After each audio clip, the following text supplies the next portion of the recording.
NPCI পোর্টালটা গত কয়েকদিন ধরে একদম সার্ভার ডাউন থাকার কারণে অনেকেই কিন্তু এই পোর্টাল থেকে কোনো রকম কাজ করতে পারছো না। তো সেই কারণে আজকে আমি একটা অল্টারনেটিভ ভিডিও নিয়ে চলে এসেছি। দেখো, ফোনের প্লে স্টোর থেকে একটা অ্যাপ্লিকেশন ডাউনলোড করতে হবে। অ্যাপ্লিকেশনটার নাম হচ্ছে উমাং।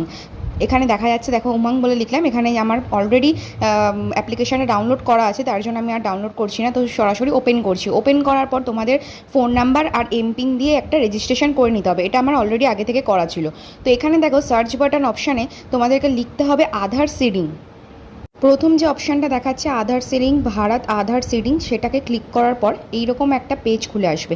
তো এই লেখাটা দেখে ভয় পাওয়ার কিছু নেই, বারবার ব্যাক টিপে এই আধার সিডিং অপশানটাকে আনতে হবে।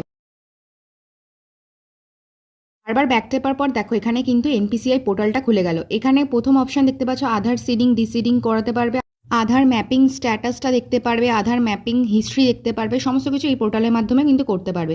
যাদের ডিবিটি লিঙ্ক এখনও হয়নি ব্যাঙ্ক অ্যাকাউন্টের সাথে, তারা আধার সিডিংটা ক্লিক করবে। করার পর এখানে দেখো enter your Aadhaar number seeding and select bank. যেই ব্যাঙ্কের সাথে তোমরা লিঙ্ক করাতে চাও সেই ব্যাঙ্কটা সিলেক্ট করবে, আর সিডিং টাইপটা ফ্রেশ রাখবে। টার্মস অ্যান্ড কন্ডিশন মেনটেন করে ক্যাপচা ক্লিক করার পর সাবমিট করে দিতে হবে। তাহলেই কিন্তু তোমাদের অ্যাকাউন্টটা কিন্তু ডিবিটির সাথে লিঙ্ক হয়ে যাবে। তো প্রসিডিওরটা করার পর একবার চেক করে নেবে এখানে ম্যাপিং স্ট্যাটাসটা অ্যানাবেল দেখাচ্ছে।